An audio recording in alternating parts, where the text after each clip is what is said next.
Сайн байцгаана уу? Empress-ийн сайт та бүхэнд маргаашийн тухай гэдэг нэгэн шинэ ярилцлагын болонг хүргэж эхлэх гэж байна. За шинэ дэлхийн маргаашийн тухай ярихын тулд шинэ дэлхийг хамгийн их хүчтэй маргаашд өөрчлөх салбар бол технологийн салбар юм а. Тийм учраас бид нар хамгийн анхны зочнороо технологийн салбарын хүнийг урин оролцуулсан юм. Тэгээд бидний урилгыг хүлээн авч хүрэлцэн ирсэнд баярлалаа оноо. Баярлалаа. Урьсанд маш их баярлалаа. За технологийн чиглэл технологийн салбар гэхэлэр мэдээж маш өргөн ойлголт, маш олон одоо салбар дотроо байгаа нь ойлгомжтой. Гэхдээ ерөнхий ойлголтыг л хоёулаа өнөөдөр ярих гэж би бодож байна. Ер нь технологийн чиглэл аль салбар руугаа тий аль чиглэл рүүгээ ер нь чиг хандлага нь явж байна вэ? Хөгжлийн чиг хандлага нь тий. Тэгэхээр мэдээж нөө түрүүний чинь хэлснээр тий амар олон юм болоо явчихна л да. Гэхдээ яг одоогийн байдлаар бол софтвер тэгээ дээрэс нь хиймэл оюун миний бодлоор бол энэ хоёр салбар маш их хөгжиж байгаа гэх юм уу, олон юм энэ салбарт хийгдэж байгаа гэж хэлэхэд болно ах гэж бодож байна. Олон юм энэ салбарт хийж байгаа гэсэн яг тэр салбарыг хөгжүүлэхийн тулд хэн нэгэн маш их мөнгө зарцуулж байгаа гэсэн үг тийм. Мөнгө зарцуулж байгаа тийм маш олон хүн энэ дээр оролцож айгүй их шинээр юм нээж олж байгаа гэж бас хэлж болно. Ер нь хиймэл оюун ухаан гэж яг юу хэлж байгаа юм бэ? Ер нь бол одоогоор хүмүүс оюун ухаан гэдгийг тодорхойлохдоо хүний сурах чадвар, тэрэн дээр ямар нэгэн шийдвэр гаргаад цаашид юм бүтээх чадвар гэд бас л нөгөө нэг олон хүн янз бүрээр тодорхойлоод бас яг нөгөө нэг текстбук одоо сурах бичиг дээр байдаг шиг тийм ингээд яг нэг таг тодорхойлцсон тодорхойлт бол байхгүй байгаа. Гэхдээ товчхондоо ерөнхийдөө нэгдэж байгаа зүйл нь юу вэ гэхээр хүний шинээр юм сурах чадвар, тэрнийг ашиглаад юм бүтээх чадвар гэж тодорхойлж байгаа.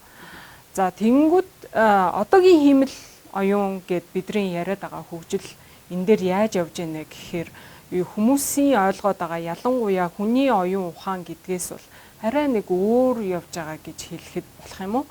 Гэхдээ бас нөгөө талаасаа ингээд өөр явж байгаа юм шиг яг энэ салбарт ажилладаг хүмүүсийн хувьд ингээ харахад өөр чиглэлээр явж байгаа юм шиг боловч одоо гарч байгаа үр дүнгууд нь бол яа харахгүй зарим нь хүний чадвараас илүү аль эсвэл хүнтэй ижил хэмжээнд гүйцэтгэл үзүүлж байгаа болохоор ерөнхийдөө хиймэл оюун гэдэг чинь ганцхан зүйл биш юм байна. Ганц хүн байдаг биш юм байна гэдэг юу руу явах гээд байгаа. Тэгэд сүүлд одоо жишээ нь Google-ийн нэг инженер өөрсдийнхөө хийсэн хиймэл оюуны моделийг ухамсартай байна гэж хэлж нэг том шууган тарьсан. Тэгээ тэр Google-д ажилладаг тэр инженерийн нөгөө нэг санамсаргүй хэлсэн үг байсан уу? Аль эсвэл үнэхээр тэр хүн хиймэл оюуны модель маань ухамсартай гэж итгэсэн үү? Тэрнийг бол мэдэх арга байхгүй. Гэхдээ ямар ч байсан тодорхой хэмжээнд хүний хийдэг зүйлийг хүнээс илүү хийдэг, эсвэл хүнтэй ижил хэмжээнд хийдэг тийм явцуу хиймэл оюуны модельлууд одоо бол гарч ирээд байгаа. Хамгийн тэр мэрэгчлэтнүүдийн хувьд хамгийн их одоо ярьж байгаа зүйл нь за яг хөө бид нар ингээд нэг ажлыг бол хийдэг тийм хиймэл оюуны моделийг бол ерөнхийдөө гаргаж ирж чадах юм шиг байна. Юу ч байсан гаргаж ирж чадах юм шиг байна. Одоо жишээ нь юу гэдэг шатар тоглох те. Эн чинь бол хүнээс илүү болцсон шүү дээ. Шатар тоглодог модель. За тэгэнгүүт зурган дээр юу байгааг хардаг бол бас л хүнээс илүү болчлоо. Гэх мэтлэнгээр иймэрхүү жижиг нэг ажил дээр ажилладаг модельүүд бол харьцангуй сайжирсан байгаа. Тэгэнгүүт одоо яг хүн шиг ерөнхий тийм хиймэл оюуныг яаж гаргаж авах вэ? Энийг ер нь яаж хийвэл болох вэ гэдэг зүйл мэрэгчлэтнүүдийн хувьд их яригадаад байгаа. Зөв. Ер нь зүгээр ингээд нөгөө хүн мэдэхгүй зүйлээсээ айдаг гэдэг шиг тийм. Хиймэл оюун ухаан гэдэг зүйл чинь ер нь явандаа нөгөө оюун ухаант хүн төрөлхтнийг чи ер нь залж явах нэг залуур болчих юм биш үстэй тийм. Магадгүй биднийг ингээд та нар энэ л гудамжаар явах ёстой гэд ингээд бидний явах гудамжийг хүртэл ингээд зааж өгд байдаг. Ийм зүйл болчих юм биш үстэй гэдэг нэг айц байгаад идэг. Хэрвээ тэр зүйл болно гэж үзэх юм бол тэр хэр хол байгаа вэ? Надад ч өстой нөгөө нэг хүн болгоны асуудаг асуулт тий. Тэгээ ер нь бол хүмүүсийг юу яах вэ? Чиглүүлэх үү гэж асуултаа эхлээд хариулъя л да тий. Чиглүүлнэ. Гэхдээ бас чиглүүлэхгүй. Тэр нь ямар учиртай юм гэхээр одоо бид нар угаасаа мэдж байгаа тий. Netflix дээр ингээд кино үзэхэд юм уу тий. Хөгжим сонсоход биднэрт юу үзхийг хүсэж гин, юу сонсохыг хүсэж гин гэдгийг цаанаас нь алгоритм санал болгоод биднэрт үзэх киног маань санал болгонгууд бид нар тэрнийг нь үзэл нэрээ энэ кино чинь зүгээр юм байна. Биднэрт зөв кино санал болгосон байна гэдэг штэ тий. За Apple Music дээр ч гэсэн яг л нэг тийм ижилхэн юм байна. За сонсдог дуунууд дээр чинь түшиглээд чамд дуу санал болголоо, тэр дуу гоё санагдлаа. Энэ үнэхээр зөв ажиллаж байна л гэдэг тий. Тэгсэн чинь тийм Facebook дээр харуулж байгаа постууд нөгөө нэг сурчлагаанууд ч гэсэн адилхан шүү дээ. Ерөнхийдөө ингээд чамд чиглээд байгаа юмнууд байдаг. Тэр утгаараа өөрийг чинь ингээд чиглүүлээд байна гэдэг бол үнэн. Гэхдээ нөгөө хүмүүс чинь бас нөгөө нэг орлогоо их байлгамаар байгаа шүү дээ.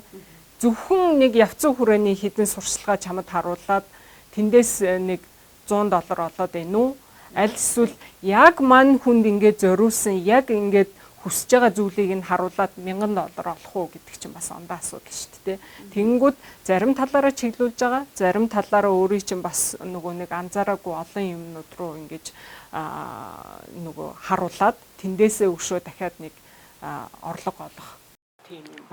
Тийм биш үү те. Зөвхөн одоо намайг чиглүүлэх нүгэ хардаад байсан чинь бас намайг хөгжүүлж хийж надаас илүү хөнгө авах гэдэг шүү дээ. Тийм. Ер нь бол угаасаа ямар ч бизнес модель чинь мөнгөн дээр явна гэж хэлж болно шүү дээ тий. За мөнгнөөс өөр янз бүрийн юу байдаг л ахалдаа хөшүүрэг байдаг л ахалдаа. Гэхдээ номер 1 мөнгө. Тэгэхээр одоогийн бидний энэ хэрэглээд байгаа системүүд ер нь мөнгийг яаж ихээр өрүүлэх вэ гэж л хамгийн гол хөшүүрэг нь бол би тэр л гэж бодоод байгаа шүү дээ.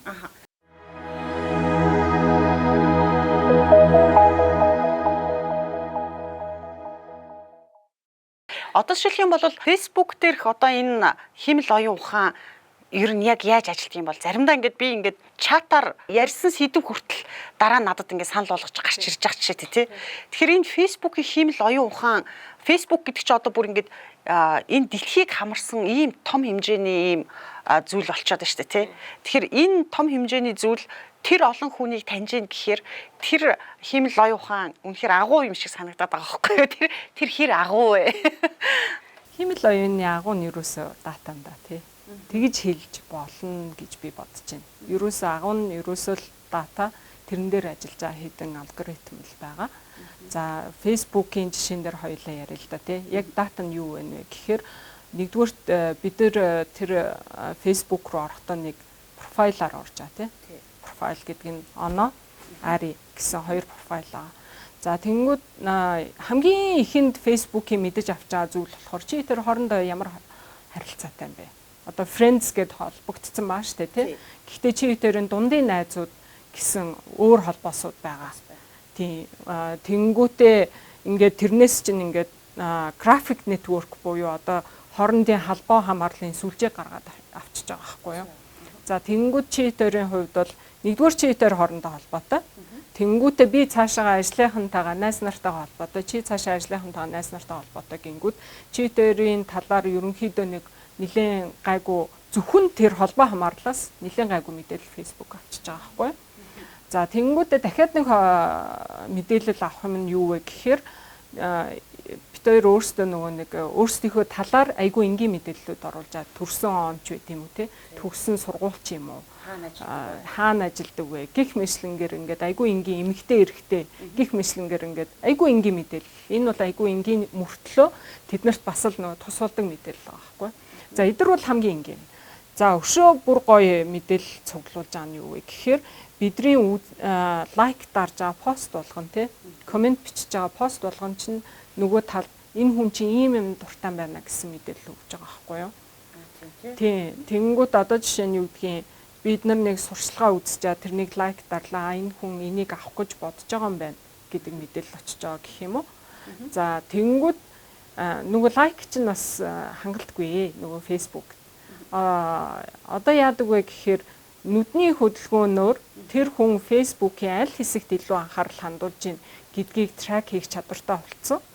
За тэгэнгүүт нөгөөдөл чинь хүн ингээд лайк дарахгүй мөртлөө ингээд Facebook руугаа харж байхдаа аль хэсэгт нь анхаарал нь ингээд төвлөрөөд байна гэдэг мэдээлэл бол ялангуяа нөгөө нэг зар сурчлагаа байршуулж байгаа нөхцөлд бол айгүй чухал мэдээлэл.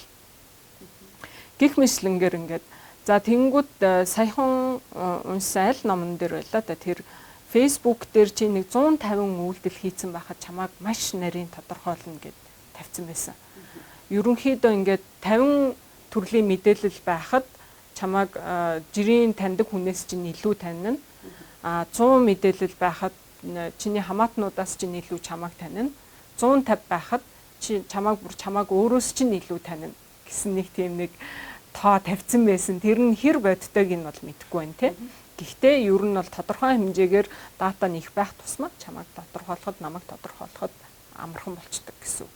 За одоо тэгээд би хичнээн Facebook-ийн хэрэглээгээ бага байлгадаг ч гэсэн одоо би бодвол 150 датагаа өгсөн л байгаа байлгүй. Өшөө бүр нэг гоё мэдээлэл гэх юм бол одоо чи тэр одоо яг одоо хамт байгаа шүү дээ тий. Тэнгүүд чи утсан дээр нэг реклам харах юм бол тэр рекламыг надад бас санал болгодог болж байгаа байхгүй юу? Яаж ийна гэхээр энэ хоёр хүн чинь найз. Энэ хоёр хүн чинь найз. Чи тэр утасны локейшнаар нөгөөдөл чинь хамт байгааг мэдчихэж байгаа байхгүй юу? Тэнгүүтээ битээр угаасаа Facebook дээр холбоотой байх юм бол энэ хоёр чинь найз. Тэгээ ари ийм юм сонирхож байгаа бол оноо ийм юм сонирхно. Тийм. Гэхдээ тэр сонирхол нэгтэй байгаа гэж итгэлтэй хэлэхээсээ илүү сонирхол нэг байх хандлагатай ер нь насан ч ойролцоо юм байна, хоёулаа чимэгтэй юм байна гингүүтээ надад нэг чиний сонирхсан бүтээгдэхүүнийг надад санал болгочихж байгаа байхгүй. Энэ чинь нөгөө нэг хүмүүсийн яриад байгаа тагнаад байгаа гэдэг зүйл чинь тий. Нөгөө нэг уул нь бол нэг сүртэй айхтар юм байхгүй юм шиг мөртлөө. Я харахгүй тэгээд чи тэрийн профайл ойролцоо тэгээд дээрээс нь эвгүйцэх мэдрэмж төрүүлнэ тий. Тийм учраас бид нар одоо юу гэдгийг зарим датагаа өгөхгүй байх сонголтыг платформуд дээр ер нь хийж авах нь зөв. Яг наатантай чи холбоотой зүйл асуух гэж байна.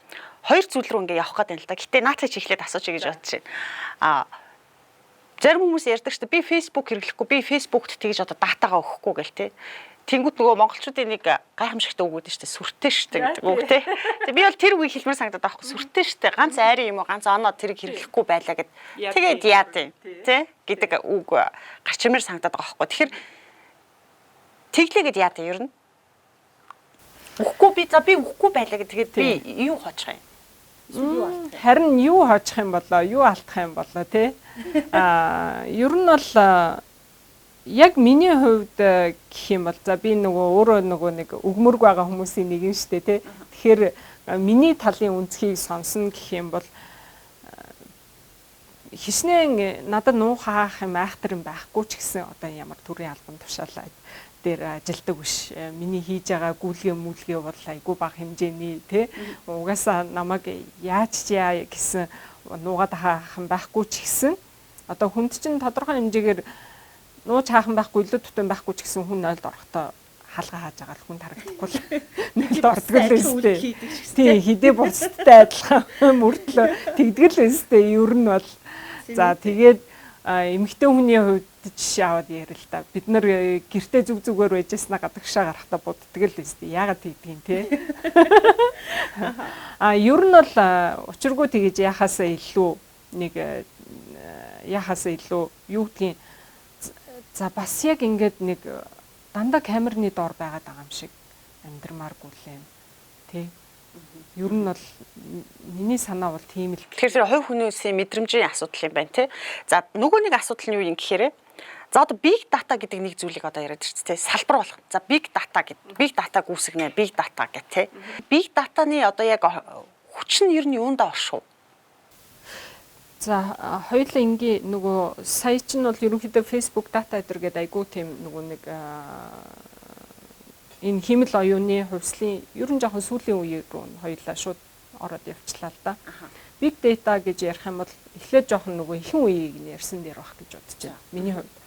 Яагаад вэ гэхээр хүмүүс ер нь бол эхлээд компьютер гарч ирсэн тий. Компьютер гарч ирлээ. Бид нар өөрсдийнхөө ажлыг хөнгөвчлөөд компьютер дээр хамаг юмаа хийдэг боллоо. Хамаа компьютертэй зэрэгцээд интернет хөгжсөн байгаа. Дээрээс нь софтвер системүүд хөгжсөн байна.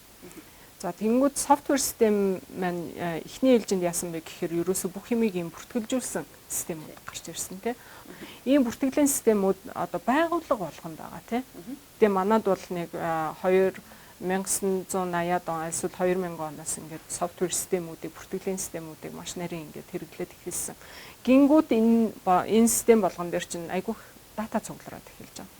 Сүүлдээ нөгөө бизнесүүд тэндээсээ юу анзаараад эхэлсэн бэ гэхээр энэ дээр ийм дата байгаа юм байна. Жишээ нь оноо гэдэг хүн сард хэдэн төгрөгийн орлоготой сард хэдэн төгрөгийн зарлага гаргаад байгааг мэддэг болж эхэлж байгаа байхгүй юу.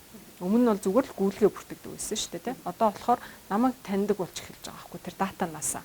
За тэгэнгүүт энэ хүнд би орон сууцны моргэж санд болгох юм бол энэ хүн бидрээс зээл авах юм байна.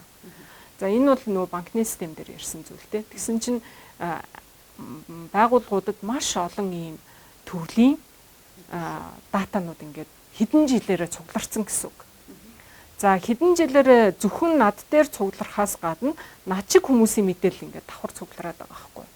Тэнгүүд ерөнхийдөө эмэгтэй хүн иймэрхүү чиглэлийн зээл авах магадлал өндөр. Энийг найдвартай төлдөг. Ерөнхийдөө эмэгтэй хүн зээлээ найдвартай төлдөг энэ төр гэсэн нэг тийм нэг юмнуудаа мэдээд авчих юм бол биднэрт зориулсан үйлчилгээгээ санал болгомоор байгаа байхгүй.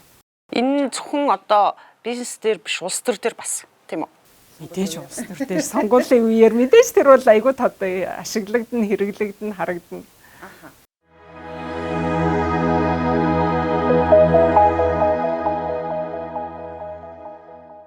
Аха. Big data-нууд цугларж байгаа компаниуд те одоо Facebook ч юм уу, Google ч юм уу те энэ амар том компаниуд ч бүр ингээд улам л хүчрхэг болоод байгаа шиг байна да те. Одоо жишээ нь хоёулаа нөө маргаашийн тухай гэдэг дээрээ өвшөө жоохон фантазлаад ярил те. Facebook-аараа бас жишээ авъя л да. Facebook-д бол хэдэн тэрбум хүн хэрэглэгч гэдэг үлээ те. Facebook-ийн хэрэглэгч 2 тэрбум ч илүү. Ер нь бол тодорхой хэмжээгээр улс орнуудын хүмүүсийн зан үйл ямар байдгийг мэдэж болохоор хэмжээний дата ер нь бол Facebook дээр байгаа. За тэгэнгүүт одоо хоёулаа төсөөлөе л да. Facebook зүгээр л нэг кредит карт санал болголоо. Бүх хэрэглэгч нартаа. Яагаад тэгэхээр Facebook тэрнийг угаасаа юу яаж чадна штэ. Энэ хүн хэр найдвартай вэ?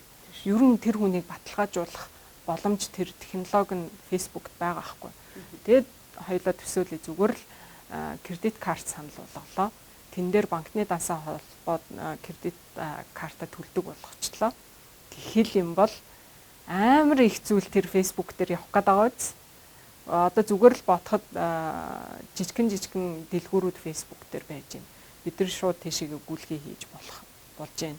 За тэгэнгүүт нэг газраас гүйлгээ хийнгүүт Facebook буцаагаад бид нарт за энэ хүн ийм бараа сонирхож байгаа юм байна гингүүтээ ижил төрлийн бүх дэлгүүрүүдийг бид нарт санал болгож болж байна. Бид нар дахиад худалдаа авалтаа нэмнэ үз. Facebook-ийн wallet гэ гаргаад ирчих болж байгаа байхгүй. Wallet бид нар бие биендээ шилжүүлж байгаа мөнгө нь зөвхөн Facebook дээр байршина. Банкны данстай хамаагүй шүү дээ тэр чинь. Тэг яг одоо хийхгүй байгаа юм бол Facebook.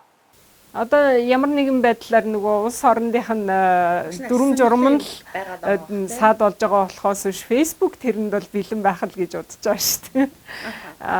Ямар ч байсан Америкт бол хоорондоо Facebook-ээр мөнгө шилжүүлж болж байгаа. Эдийн засгийн дижиталчлалын талаар ерөнхийдөө ярил. Би одоо амар мэдтiin юм шиг ярих нь одоо хайшин. Гэтэ нөгөө нэг тодорхой хэмжээгээр ингээд ийм юмыг технологиор шийдэх боломжтой болохоор ингэж явж магадгүй гэсэн өнцгөөс нь ярих гэдэг байгаа шүү дээ тий. Тэгэхгүй бас нөгөө нэг амар мэдтiin юм шиг бүх салбарыг тий технологид бүх салбар тэгснэ эдийн засаг масыг ярих гэдэг байгаа юм шиг. Гэтэ ер нь ингээд юунаас нь харъя л да. Хоёулаа нөгөө нэг банкн дээр бидний одоо жишээ нь монголчууд бүгдээрээ л ингээл мобайлаараа мөнгөө шилжүүлдэг болсон тий. Энэ бол ерөөсөө секундын дотор явж байгаа.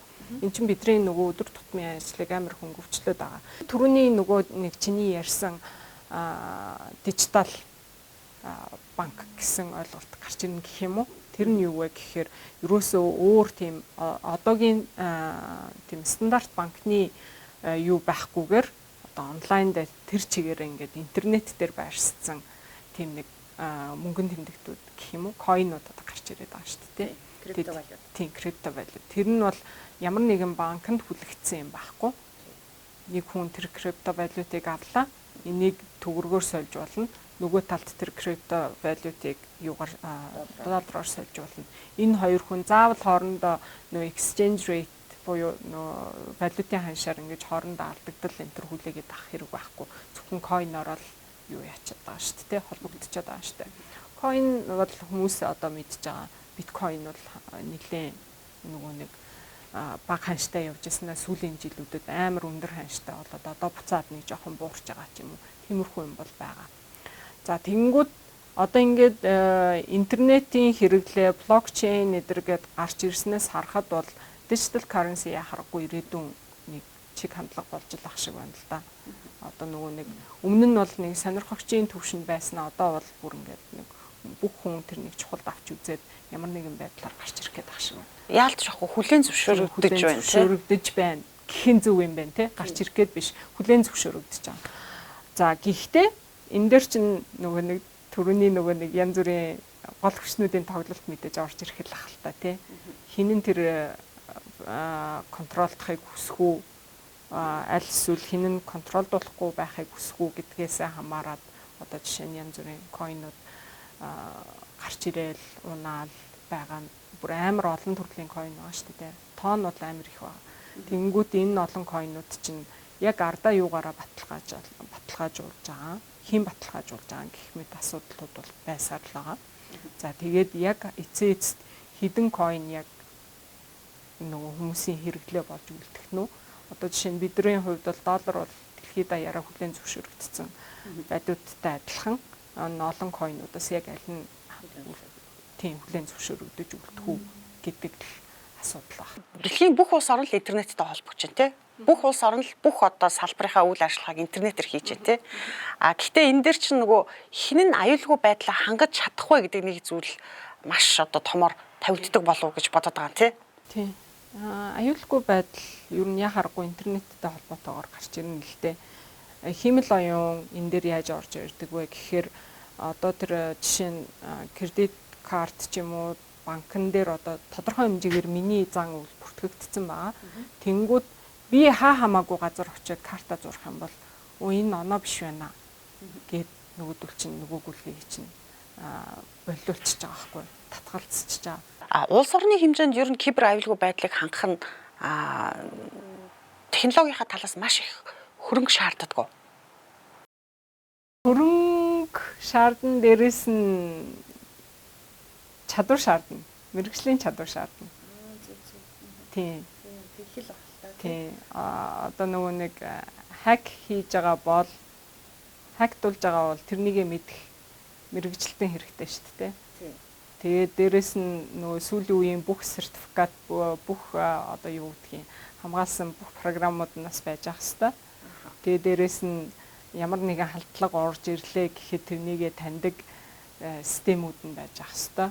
Мэргэжилт нь байж ах хэвээр. Тэгэхээр ганц мөнгөөр зодоо шийддэг бас асуудал биш ах л та.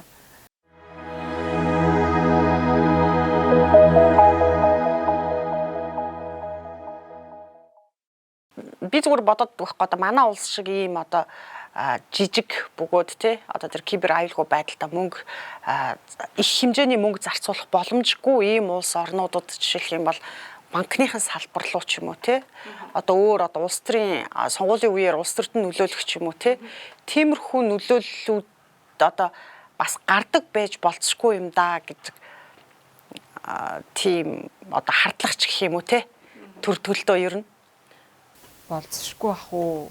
Угаасаа нэг хэдэн сарын өмнө нэлээд юу явсан мэдтэй. Манай улсын 2 сая гаруй хүний мэдээллийг юун дээр зарж гин гэсэн юм шууган явсан үсттэй тий. Зүгээр тэндээс харахад 2 сая хүний мэдээлэл байна гэдэг чинь өөрөө угаасаа нэг томоохон байгууллагын мэдээлэл тэн дээр явж байгаа юм шиг санагдаж байгаа байхгүй юу. 2 сая хүний мэдээлэл байдаг ямар дата бааз байна уу гэл хөөх юм бол угаасаа тэр чинь бас л сонин сонсогдож байгаа юм. Гэтэ яг хөө тэр дата нь одоо бүр тийм нэг апдейтед биш ээ. Нөө сүүлийн үеийн дата биш байж болно л та тий. Альсвал угаасаа тэр мэдээллийг дахин шинжилээд байдаггүй ч байж болно л тоо.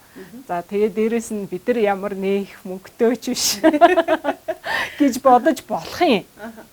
За гэхдээ одоо би нөгөө нэг төсөөллөөр юм яриа л та тий. Төсөөллөөр. Би Америкт очиод яах вэ гэхээр өөрийнхөө паспортыг үзүүлээд нэр хаяг маяг инээтерийг үзүүлж агаад тэгээд би энд дөнгөж ирсэн юм энд сурах гэж байгаа маа гингүүтээ нэг бичиг баримтуудаа үзүүлж агаад би social security number буюу одоо нөгөө манайхаар бол регистрийн дугаар. За хэвээ яг харьцуулж болохгүй. Гэхдээ регистрийн дугаар авч байгаа байхгүй юу? Тэгээ регистрийн дугаар авчингуудаа би тодорхой хэмжээгээр би иймэрхүү орлоготой гэж агаад кредит карт авчиж байгаа байхгүй юу? За тэгсэн чинь чиний бүх тэр мэдээллүүдийг чинь нэг хакер хүн олоод авсан байснаа Америкт очиод нэг кредит карт гаргуулад авчаад эндээсээ гүйлгээ хийгээд байл яах вэ? Би зүгээр төсөөлж байгаа шүү. Тэгдэг гэж хэлээгүй те.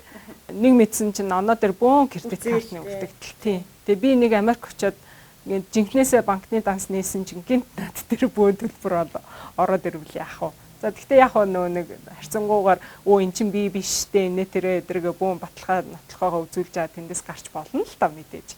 Гэхдээ л тийм болол яах вэ? За Америк байли.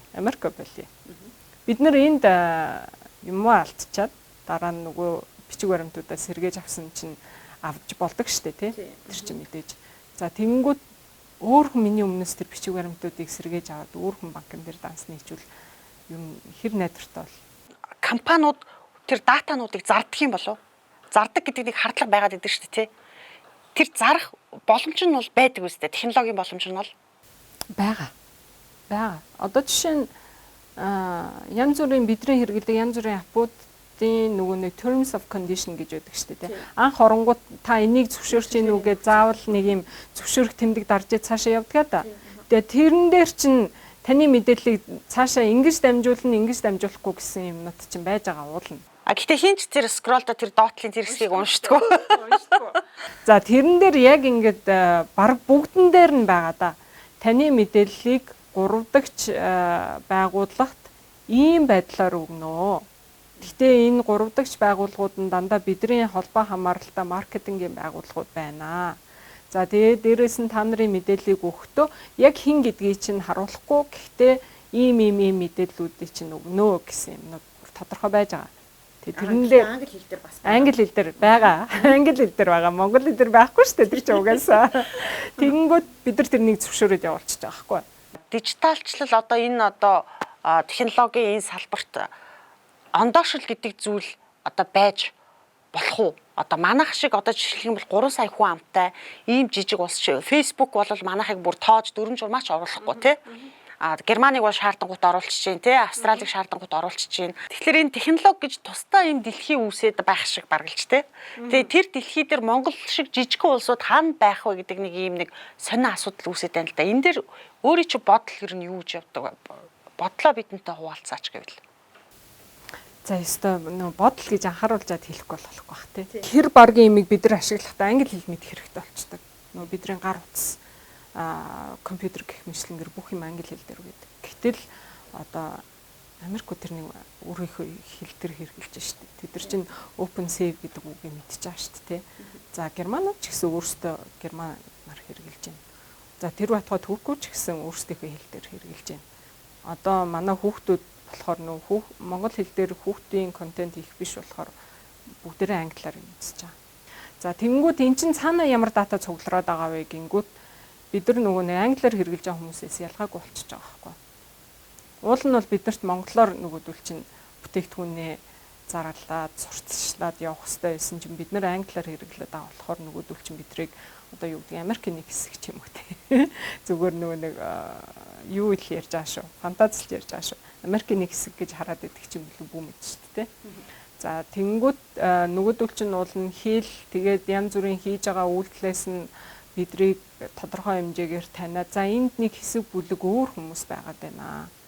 Тэгээд эднэрт зориулсан ийм үйлчилгээ гаргуул ч юм уу альсвал эднэрт энийг ингэж харуулвал бид нар их мөнгө олох юм байна гэжсэн чинь бид нар нөгөө нэг англиар нь ашиглаад англиар нь хамаг юм хэрэглээд байгаа болохоор нөгөөдөл чинь монгол гэж мэдэх аргагүй болчиход байгаа байхгүй. Миний хувьд бол бид нар айгүй тийм холимог байдалтай энэ технологиг ашиглаад байгаа болов. Нөгөөдөл нь ингээд монгол гэж харахад хэцүү гэсэн мөртлөө Нөгөөдөл нь гэдэг нь технологийн алгоритм ч юм уу тухайн яг технологиг боловсруулж байгаа хүмүүсийн зүгээс хэлээд байна л да. Бидрийг яг нэг тусдаа нэг үндэстэн гэж авч үздэг юм болов аль эсвэл зүгээр л нэг том газрын нэг жижигхэн нэг яс үндэстэн гэж үзээд байдаг ч юм уу тийм өмнө. Миний бодлоор бол бид нар яг тэр технологи хэрэгжилж байгаа байдлаасаа харахад бол айгүй тийм холимог юу өгдөг болов гэж бодоод байгаа байхгүй. Холимог дата өгдөг. Том системүүдээр платформудаараа ярих юм бол за түрүүн хоёулаа Facebook гэж нэлээ ярьсан. Одоо зүгээр Google-ээр нь ярил л та тий. Google бидний бүгдийнх нь мэдээл байгаа. Зөвхөн хайлтаас нь ерөнхийдөө энэ хүн юу сонирхоод идэв, юу сураад байгаа юм, юу хүсээд мөрөөдөд байгаа юм гэдгийг айгүй бол ойлгочихно. Одоо сүүлийн үед хүмүүс юу гэж таамаглаад байгаа вэ гэхээр corporate country буюу ийм том компани улсууд үүснэ гэж яриад байгаа юм л да. Гэхдээ тэрнийг улстай зүүрлээд байгаа болохоос биш ерөнхийдөө том компаниуд хүний амьдралыг айгүй ихээр ингэж чиглүүлнэ гэсэн хандлага сүүлийн үед айгүй гарч ирээд байгаа. Нэг мэдсэн чинь ингээ Google бүх нөгөө амар олон төрлийн үйлчилгээнүүдийг платформ дээр гаргаж ирээд нэг мэдсэн чинь би ганцхан тэр Google-ийн сервисүүдийг ашигладаг, үйлчилгээг ашигладаг болсон байна л яах вэ? Тэр үед бүр Монголын банкуд бүр баларх нь шүү дээ. Хэрвээ тийм зүйл маргааш болох юм бол хэрвээ миний энэ ойрхон байгаа дэлгүүр Google-ийн нөө данстай би тийшээ ингээл шилжүүлээл ингээл юм авчдаг бол би Монголын банкнд данстай байх хэрэг байна уу? Төсөөлөд ярихаар нөө Монголын банк гэхээс илүү Google-ийн банк нь арай илүү надад болчихдог. Гэх мэтлэнгээр ингээд нөгөө нэг компани улс болно гэдгийг хүмүүс тэгж хараад байгаа юм. Яг улс гэхэд тодорхойлоход буруу гэж магадгүй. Гэхдээ нөгөө нэг компани чинь ингээд хүний ингээд нөгөө нэг тодорхой хэмжээгээр бүх мэдээллийг аваад бүх амьдралыг чиглүүлэн тийм хүн амтаа мөртлөө газар нутаггүй нэг тийм юм байх гэдэг. За тэнгүүд нөгөө нэг metaverse гэсэн юм чи бас эрэгдээ явчихна. Баггүй юу? Би яг metaverse руу авах гэдэг юм. Харин тийм.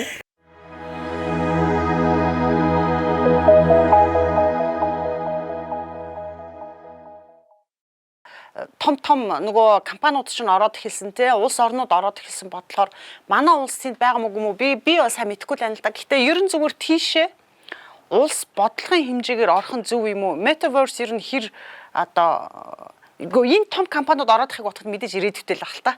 Тэ дэлхийн том компаниуд ороод байгаа юм чинь. Тэгэхээр тийшээ манай улс орохгүй хоцорчвол бид нар маргаашаас хоцорох уу?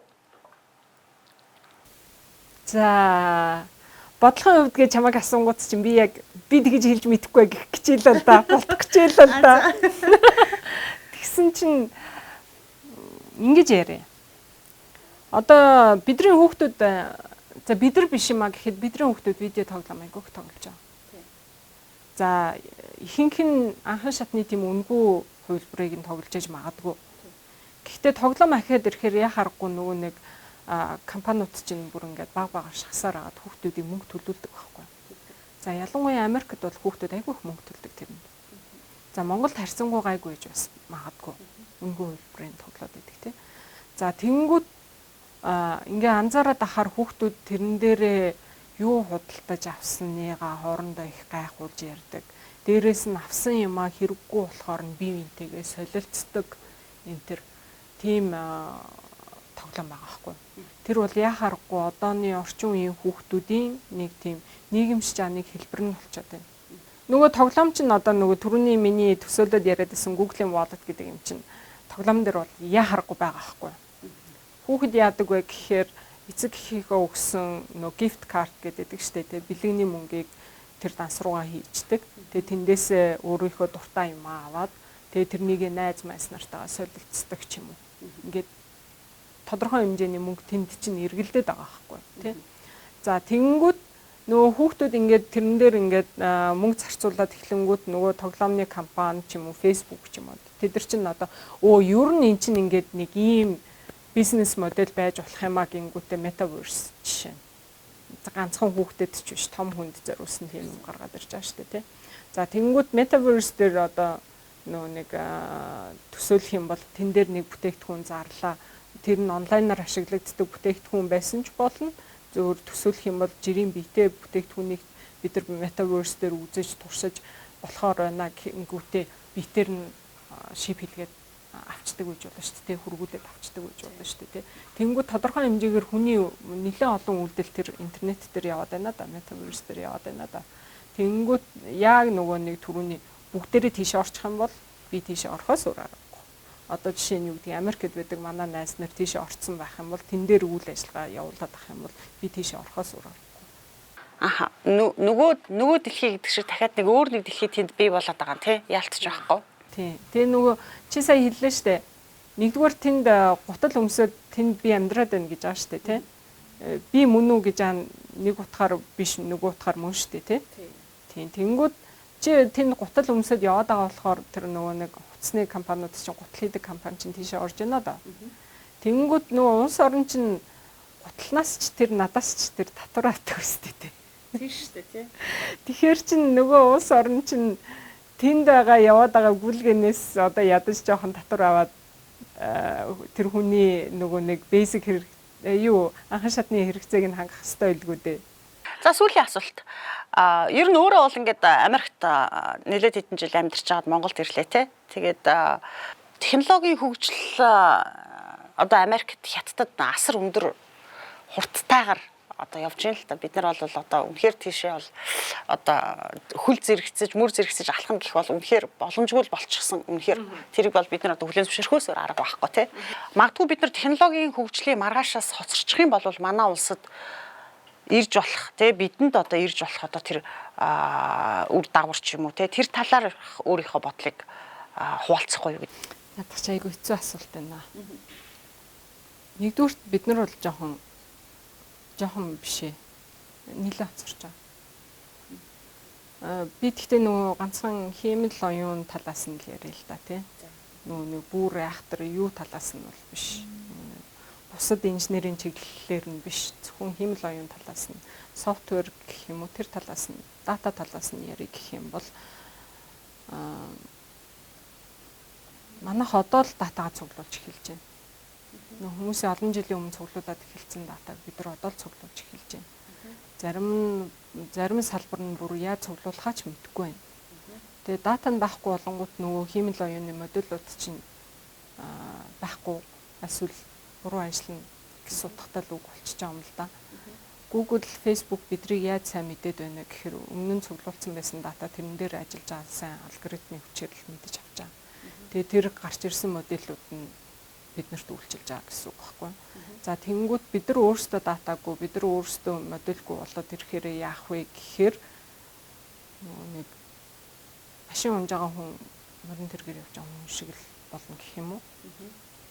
Бид нар ямар ч байсан явна л та цаашаа. Гэхдээ маш удаанаар маш үр дүнгүй, үр бүтээл багтаагаар явна гэсэн үг байхгүй юу. Хэрв бид нар энд хүрсэн нөгөө нэг технологийн шууд авч ашиглая гэх юм бол тодорхой хэмжээгээр биднэрт зориулсан биш, гадныханд зориулсан тийм технологи авч ашиглана гэсэн үг болчихж байгаа байхгүй юу.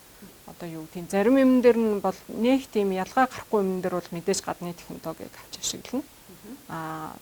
Зарим юм дээр бол яхааргүй бид рүү өөрсдийнхөө датаг тийшээ оруулж ээж нөгөөдөл чинь модель нь арай нэг ондоо сайжирч ээж бид нар тэрнийг нь ашиглана. Зарим юм дээр бол бид нар угаасаа датаач байхгүй юм чинь тэрнийг ашиглахчгүй бид нар тэр талаар уцарна л гэсэн үг. Англи хэл дээр бол айгүй гоё чатбот ингээд англи хэл сурахад дөхөмтэй байхаар тийм юм бичингүүт чинь өөдөөс чинь яг ингээд хүн шиг хариулдаг англи хэл дээр чатботууд айгүй гоё байгаа. Одоо жишээ нь Replica AI гэх мэтлэнгээр ингээд хүн шиг ярьдаг бүр. Тэгээ бараг ингээд сэтгэл санааг чинь засахаар тийм чатботууд бол байгаа. Гэхдээ энийг монгол хэлэн дээр одоохондоо хийх боломжгүй гэх юм уу? Альсвал хүн хийж байгаа бол жоохон удаанаар хийж байгаа гэж хэлж болно. Тэгэхээр гих мэтлэнгээр яг ийм хилэн дээр гарсан шиг асуудал өөр том юм дээр гарч ирнэ л гэсэн үг болчихж байна. Нэг бол бид нар монгол хэлээ бүр ингээд химэл оюун таниултлалааг болгоно. Тэ? Тэгсэн чинь бид нар тэрнээс амар хол явж яадаг. Аха. Тэгээд ер нь амар олон талын л асуудал байна л да. Тэгээд нөгөө нэг юм чи дээрх шиг богинохон хугацаанд ярихад бас жоохон төвөгтэй. Тэгээд дээрэс нь би бас нөгөө нэг ингээд хольж солиод жоохон яриалах шиг байна л да. Тэгээд ер нь бол биднэрт хийх юм их байна. Цуглуулах дата их байгаа. Тэрэн дээрээ ажиллах модельуд их байна. За баярлалаа. Маргаашийн тухай гэдэг ярилцлагынхаа эхний дугаарыг бид өндөрлөлөө. Бид технологийн салбарын маргаашийн тухай бид технологийн салбарт хөгжлөөрөө юун дээр анхаарч хэр зэрэг хаахан явж байгаа юм бэ гэдэг талаар ерөнхий мэдээлэл ярьлаа. Мэдээж технологийн салбарын хөгжил гэдэг бол өөрөө маш өргөн асуудал. Зөвхөн химэл оюун ухаан гэхэд бүх одоо салбарт нэвтэрсэн байна тий. Тэгэхээр бит хоёр одоо 30 минутын нэг цагийн ярилцлагаараа энэ зөвхөн химэл оюун ухааныг гэхэд одоо бүх салбараар ярих юм ч боломжгүй. Тийм учраас ерөнхийлөн ярьлаа, та бүхэн багч гэсэн мэдээлэл авсан бахаа гэж найдаж байна. Баярлалаа. За бидний урилгыг хүлээн авч хүрэлцээрсэн баярлалаа. Баярлалаа. Баярлалаа. Баяртай.